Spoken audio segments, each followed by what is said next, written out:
A kú déédé àsìkò yìí. Kókó inú ìwé ìròyìn la mú wá fún yín láti inú àwọn ìwé ìròyìn ilé wa. Orúkọ tèmi ni Ọmọgbémisọ́lá ọmọ Alọ́gọ̀madẹ̀. Ààrẹ Bọ́lá Tinubu ti jáwèé gbélé-ẹ̀ fún Minister of Humanitarian Affairs and Poverty Alleviation Dókítà Betta Edu kúrò ní ipò rẹ̀ lórí awuyewuye ẹ̀sùn n585 million tí ó bẹ́ sílẹ̀ lábẹ́ ìṣàkóso rẹ̀. Amúgbálẹ́gbẹ̀ẹ́ ààrẹ lórí ìròyìn Àjùrìngbèlálẹ̀ ni ó ṣe àfihàn yìí nínú àtẹ̀jáde. Ó ní ìgbésẹ̀ yìí lọ pẹ̀lú ẹ̀jẹ́ Tinubu fún ìṣèjọba tí ó ní ọwọ́ mímọ́ àti àyà funfun ìṣàkóso orílẹ̀-èdè. Bákan náà ni ààrẹ darí alága àjọ tó ń gbógun ti ìwà ìbàjẹ́ àti ìṣòwò ìlú kúmọkùmọ EFCC kí ó bẹ̀rẹ̀ ìwádìí tó jinlẹ̀ lórí gbogbo ohun tí ó ní í ṣe pẹ̀lú ìfowóránṣẹ́ lábẹ́ ìṣàkóso mínísítírì yìí àti àjọ abẹ́ rẹ̀. Wọ́n wá darí mínísítà kí ó jọ̀wọ́ gbogbo iṣẹ́ rẹ̀ fún Permanent Secretary. Bákan náà ni ààrẹ darí mínísítà kí ó fi ọwọ́ sowọ́pọ̀ pẹ̀lú àjọ olùṣèwádìí bí wọ́n ṣe ń ṣe iṣẹ́ ìwádìí wọn. Ààrẹ wá gbé ìgbìmọ̀ dìde tí Minister of Economy and Minister of Finance darí láti ṣe àgbékalẹ̀ bí gbogbo ìgbésẹ̀ iṣẹ́ ṣe rí fún àǹfààní ará ìlú. Ẹ̀kúnrẹ́rẹ́ ìròyìn yìí wà nínú ìwé ìròyìn The Nation tó jáde lónìí. Lánàá ni àjọ alámòjútó orí omi National Island Waterways Authority NIWA fìdí ẹ̀ múlẹ̀ wípé ènìyàn tí ó tó 8 ni ó dolóògbé nígbà tí wọ́n dóòlà ènìyàn 38 nínú ìjàmbá ọkọ̀ ojú omi tí ó wáyé ní ìpínlẹ̀ Anambra. Bí ó tilẹ̀ jẹ́ wípé ènìyàn 5 ni ikọ̀ ọlọ́pàá ìpínlẹ̀ Anambra pè é tí wọ́n sì dóòlà ènìyàn 30. Alámòjútó fún àjọ NIWA Jibril Dadau sọ nínú àtẹ̀jáde tí wọ́n yọ̀ǹda nílùú Lọ́kọ́jà lánàá wípé ènìyàn 8 ni ó dolóògbé. Dadau sọ wípé ìṣẹ̀lẹ̀ aburú yìí wáyé ní agbègbè Umuamu ní ìjọba ìbílẹ̀ Ìlà-Oòrùn Anambra láàrin Ọjọ́bọ̀ sí Ọjọ́ Ẹtì. Àjọ yìí fi ẹ̀dùn ọkàn wọn hàn sí ẹbí àti ọ̀rẹ́ àwọn olóògbé bí wọ́n ti gbà á ládùúrà kí Ọlọ́run tẹ́ wọn sáfẹ́fẹ́ rere. Gẹ́gẹ́ bí ọ̀rọ̀ Dadau, àpẹẹrẹ fojú hàn wípé ẹ́ńjìnì ọkọ̀ onígi yìí rá wọ ìdíwọ́ lójúnà láàrin agbami. Èyí ló mú ọkọ̀ dojúdé pẹ̀lú 50 èrò inú rẹ̀. Wọ́n ní ìjàmbá yìí ṣẹlẹ̀ sí ọkọ̀ tó ń rìnrìn àjò láti Idda ní ìpínlẹ̀ Kogi wá sí Onitsha ní ìpínlẹ̀ Anambra. Ẹ̀kúnrẹ́rẹ́ ìròyìn yìí wà nínú ìwé ìròyìn Daily Post tó jáde lónìí. Ìwádìí láti ọ̀dọ̀ àwọn olùṣèwádìí iye epo lágbàáyé ṣe àfihàn wípé orílẹ̀-èdè wà ní ipò kẹfà àwọn tí owó epo wọn gbọ̀pọ̀ jùlọ lágbàáyé títí di oṣù Kínní ọdún 2024. Orílẹ̀-èdè Iran àti Libya tí wọ́n jẹ́ ọmọ ẹgbẹ́ Organization of Petroleum Exporting Countries (OPEC) ni wọ́n wà ní ìpele àkọ́kọ́ àti ìkejì gẹ́gẹ́ bí orílẹ̀-èdè tí owó epo wọn gbọ̀pọ̀ jùlọ lágbàáyé. Gẹ́gẹ́ bí ìwádìí ọ̀hún ṣe jábọ̀, owó epo gasoline wà láàárín $1.30 èyí túmọ̀ sí n1,200 lówó náírà, nígbà tí owó epo ní orílẹ̀-èdè Nàìjíríà wà láàárín $0.77 tí èyí túmọ̀ sí n660.25 lówó náírà títí di ọjọ́ kẹjọ oṣù Kínní ọdún 2024.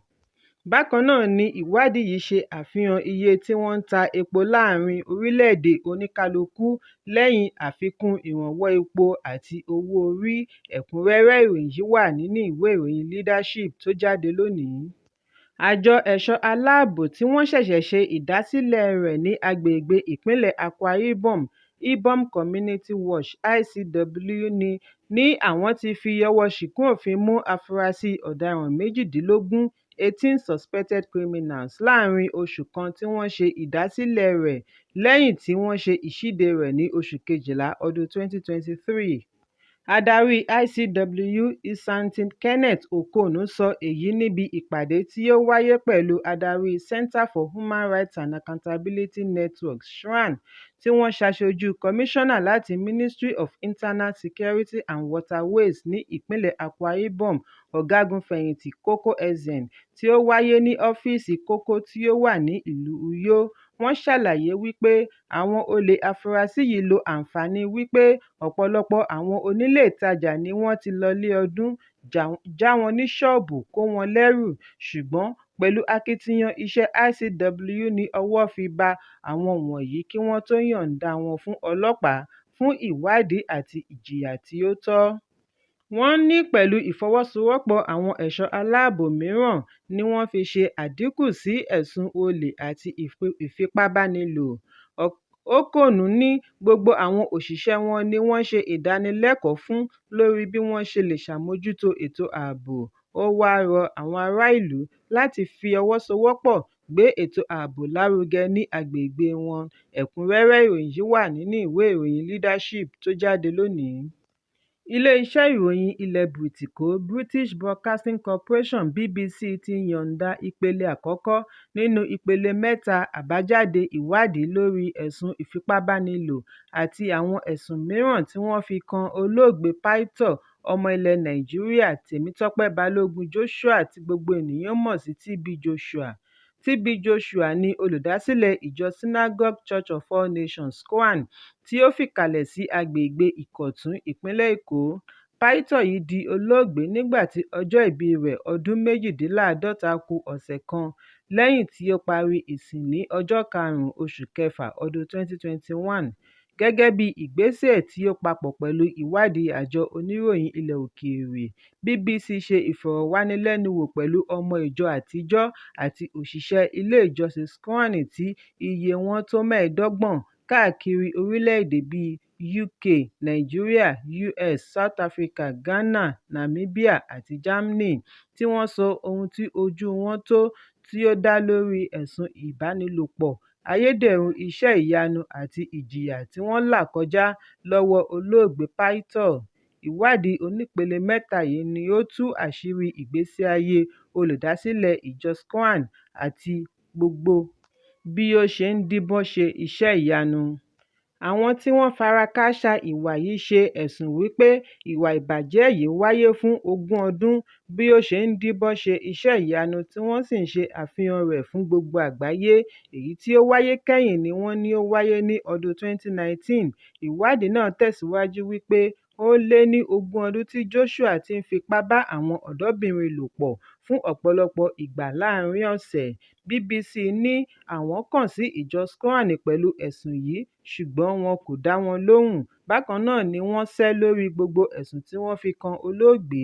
Ìjọ fèsì wípé ṣíṣe ẹ̀sùn tako olóògbé TB Joshua kì í ṣe tuntun, kò sì sí èyí tí wọ́n rí fìdí ẹ̀ múlẹ̀ níbẹ̀. BBC ní ọ̀pọ̀ ìgbà ni àwọn obìnrin yìí ti gbìyànjú àti sọ̀rọ̀ tí wọ́n dá wọn lọ́wọ́ kọ́. Bẹ́ẹ̀ ni àwọn méjì ní wọ́n dojú ìjà kọ àwọn. Ọ̀kan nínú wọn tí orúkọ rẹ̀ ń jẹ́ Ray, ẹni ọdún 21, ní ìgbà náà láti ilẹ̀ Bìrìtìkó sọ wípé òun jọ̀wọ́ ìkẹ́kọ̀ọ́ rẹ̀ ní Brighton University ní ọdún 2020 kí wọ́n tó gbà á síṣẹ́ láti di ọ̀kan lára ọmọlẹ́yìn Joshua tí ó sì lo ọdún 12 nínú ọgbà rẹ̀ ní ìpínlẹ̀ Èkó. Ó ní àwọn kọ́kọ́ rò wípé àwọn ń jẹ̀gbádùn nínú ọgbà ìdẹ̀ra ni, láìmọ̀ wípé inú ọ̀run àpáàdì ni àwọn wà tí ọ̀pọ̀ aburú ti ń ṣẹlẹ̀. Ray sọ wípé ìrora yìí pọ̀ débi wípé ọ̀pọ̀ ìgbà ni òun ń gbìyànjú àti dẹ́mi ara òun légbodò. Bákan náà ni ọ̀rẹ́ tímọ́tímọ́ Ray náà sọ bí wọ́n ṣe jọ rìnrìn àjò wá sí orílẹ̀-èdè Nàìjíríà tí wọ́n ń wá iṣẹ́ ìyanu. Ray àti Carla jọ gbèrò láti wá lo ọ̀sẹ̀ kan ní Nàìjíríà ṣùgbọ́n Ray kò padà sílé mọ́. Inú ọgbà Joshua ni ó fàdàgbà ìtòsí. Pẹ̀lú omijé lójú ni Carla fi sọ wípé òun fi Ray sílẹ̀, òun sì kábàámọ̀ ìgbésẹ̀ yìí. Ọmọ orílẹ̀-èdè Nàìjíríà tí orúkọ rẹ̀ ń jẹ́ Bísọ́lá ní òun náà jẹ́ ọ̀kan lára ọmọlẹ́yìn Joshua sọ wípé pásítọ̀ yìí bá òun ní ìbálòpọ̀ tipátipá fún ọ̀pọ̀lọpọ̀ ìgbà. Bísọ́lá tí ó lò ọdún 14 nínú ọgbà ìjàrà fi kún un wípé pásítọ̀ ní kí òun lọ máa ṣa àwọn ọ̀ṣọ́rọ̀ ọlọ́mọge tí kò mọ ọkùnrin rí wá sínú ọgbà ìjàrà pẹ̀lú tipátipá kí òun lè máa jábàálẹ̀ wọn. Bísọ́lá sọ fún BBC wípé TB Joshua lo àwọn òyìnbó aláwọ̀ funfun láti fi ta ọjà rẹ̀.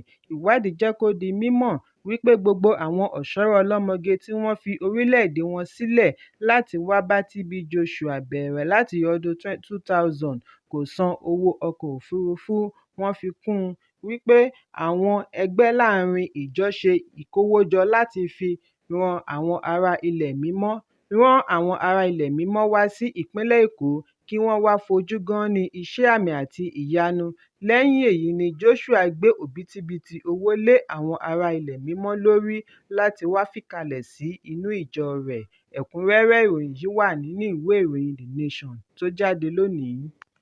Ìròyìn ti jẹ jáde wípé láìpẹ́ àwọn tí ó wà lórí ìlà Globacom kò ní àǹfààní àti pè sórí ìlà MTN látàrí àìyanjú ọ̀rọ̀ owó tó wà láàárín wọn. Àjọ alámòójútó ìlà ìbánisọ̀rọ̀ Nigerian Communications Commission (NCC) ni ó sọ eléyìí di mímọ̀ lónìí nínú àtẹ̀jáde sí ará ìlú tí adarí ẹ̀ka ìròyìn Reuben Moka buọwọ́ lù. Àtẹ̀jáde náà ṣàlàyé wípé wọ́n ti buọwọ́ lu ìyọ̀ǹda àyè díẹ̀ fún Globacom láti yẹra kúrò lórí ìlà MTN Nigeria Communications PLC.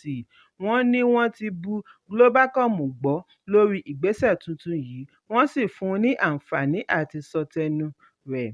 Àjọ NCC ní lẹ́yìn tí àwọn ti ṣe àgbéyẹ̀wò bí gbogbo ìgbésẹ̀ ọ̀hún ti rí, ni wọ́n ṣàkíyèsí wípé Globacom kò ní àwáwí láti má san gbèsè tí ó wà láàárín òun pẹ̀lú MTN. NCC ní lẹ́yìn ọjọ́ mẹ́wàá tí àwọn ṣe ìkéde yìí, àwọn tí ó wà lórí ìlà Glo kò ní àǹfààní àti pè sórí ìlà MTN, ṣùgbọ́n wọ́n lè gba ìpè láti ọ̀dọ̀ MTN. Èyí kìí ṣe ìgbà àkọ́kọ́ tí wọ́n ń já Glo kúrò lórí ìlà MTN lórí ìṣòro kan náà. Ní ọdún 2019, MTN tẹ̀lé àṣẹ NCC láti já Glo kúrò lórí ìlà lórí ẹ̀sùn gbèsè bílíọ̀nù 4 náírà. Gẹ́gẹ́ bí ẹnìkan láti iléeṣẹ́ MTN ṣe sọ, gbogbo ìgbésẹ̀ tí Glo jẹ wọ bílíọ̀nù 6 náírà. Gbogbo akitiyan láti gbọ́ èsì lẹ́nu Glo ló já sí pàbó. Ẹ̀kúnrẹ́rẹ́ ìròyìn yìí wà nínú ìwé ìròyìn Punch tó jáde lónìí. Kókó inú ìwé ìròyìn tòní kò ní jù báyìí lọ. Ẹ pàdé mi lọ́la fún àkọ́tún ìròyìn. Kí a tó lọ, ẹ má ṣaláì fi àríwísí yín ránṣẹ́, ìyẹn comment, kí ẹ sì bá wa subscribe sí ojúnà wa lórí YouTube kí Kókó inú ìwé ìròyìn lè máa tẹ̀ yín lọ́wọ́ ní kíákíá.